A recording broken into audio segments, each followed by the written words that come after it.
Epilogue A Thousand Tins of Tuna. The morning after their escape from the drowned, inverted stronghold of the dark magician, the Briarwood was aggressively peaceful. Alice and Mal had both fallen into a desperate, well-earned sleep the moment the portal snapped shut in the garden. They hadn't even bothered to remove their stolen iron-studded leather armour or their heavy boots.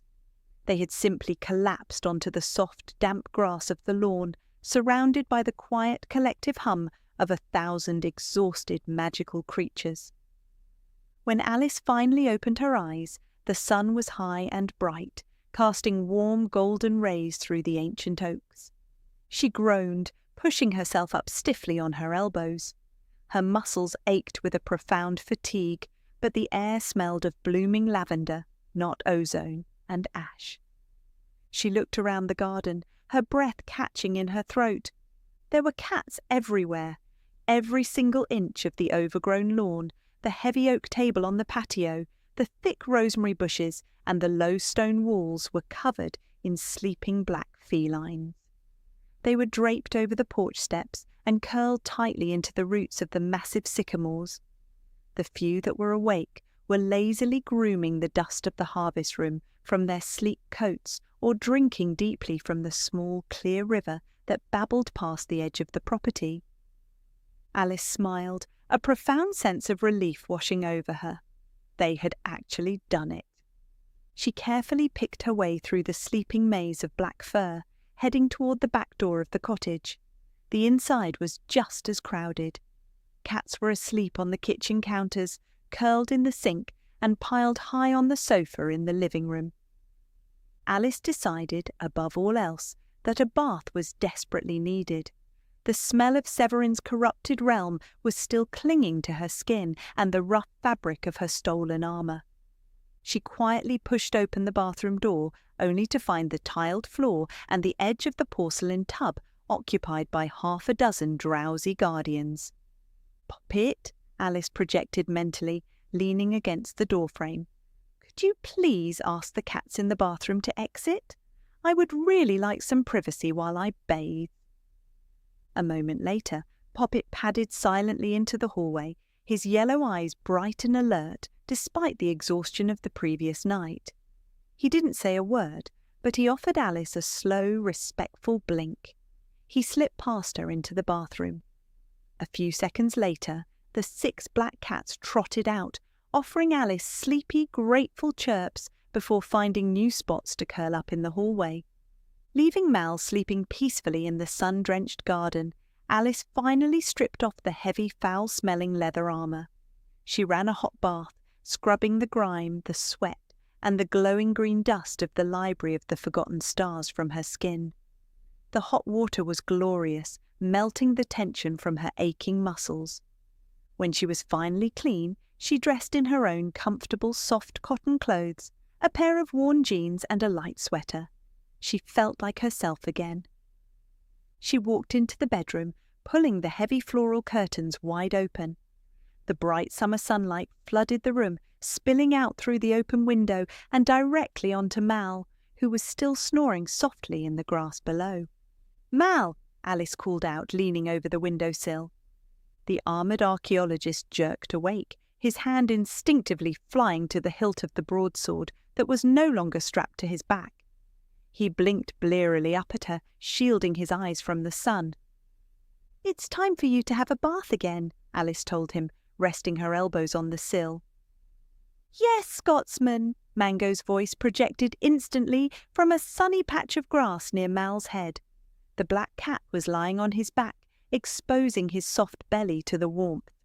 "You are in dire need.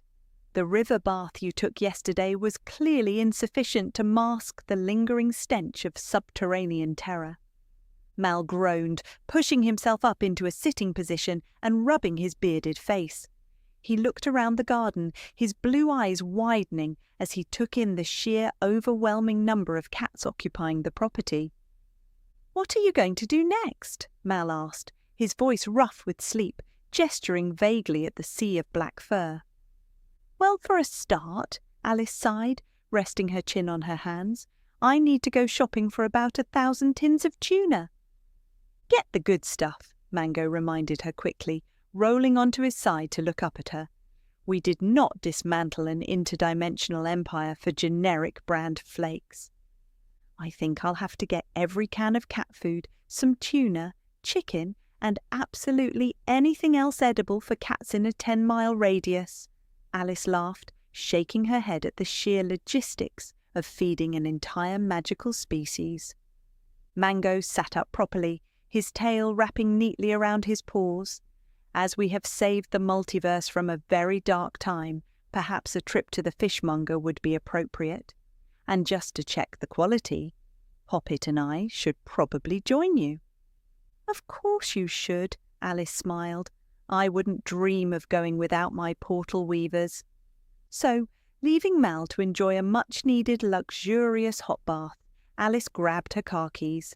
With Mango and Poppet trotting proudly at her heels, she headed out of the cottage and into the wonderful summer day. It was a busy morning. Alice had to visit a few different shops across town to gather enough food for the ravenous horde waiting at home, her car slowly filling with clinking tins and heavy bags of kibble. On the way back, she decided to make a slight detour. She pulled the estate car to a stop near the small, struggling public park where she had planted the Guardian's glowing seed only a few short weeks ago.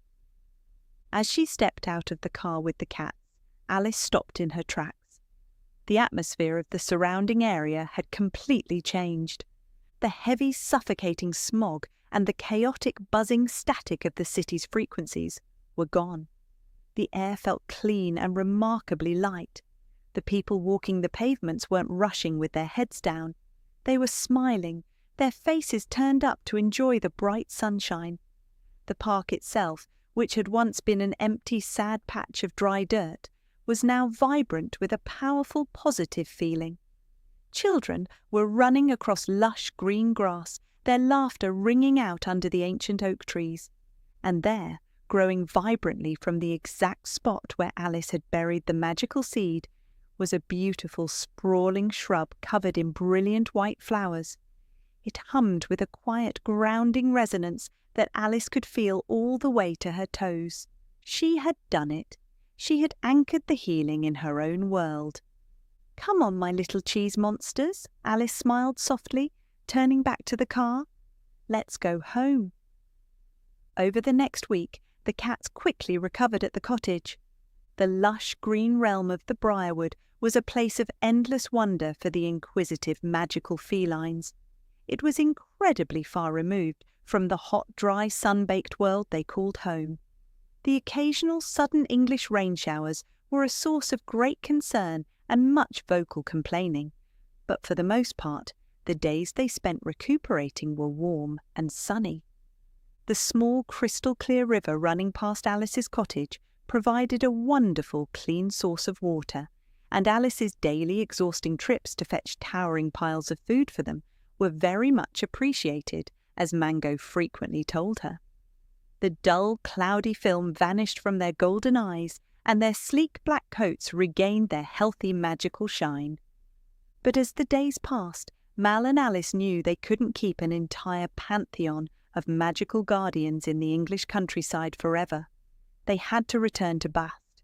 The realm was broken without them, and the cats were finally strong enough to make the journey. So, one bright, crisp morning, Alice and Mal stood in the overgrown garden, suitably attired for the blistering desert heat in light linen and sturdy boots. Mango and Poppet took their positions between the ancient sycamores at the edge of the woods. Their dark coats ignited with brilliant geometric blue fire, the magic humming powerfully in the quiet morning air. Mal stood beside them, holding the silver and gold device in his hands. He closed his eyes, tuning the flawless blue crystal not to a memory of fear, but to the sun-drenched golden sands and the towering limestone monuments of Bath. The air warped and shattered, tearing open a massive, stable, starlit vortex that smelled faintly of myrrh and warm stone. The exodus began. The cats of Bath didn't need to be coaxed this time. They poured through the portal in a majestic, silent river of black fur, their golden eyes bright with the promise of returning home to heal their world. As the last of the 1,000 magical creatures stepped gracefully through the rippling blue light, Alice looked at Mal, offering him a warm, excited smile. He smiled back, his blue eyes crinkling at the corners. With Mango and Poppet leading the way, the 4 adventurers stepped through the veil, bringing up the rear. As they crossed the threshold into the golden light of Bast, the portal in Alice's quiet English garden closed with a soft, final pop. The end.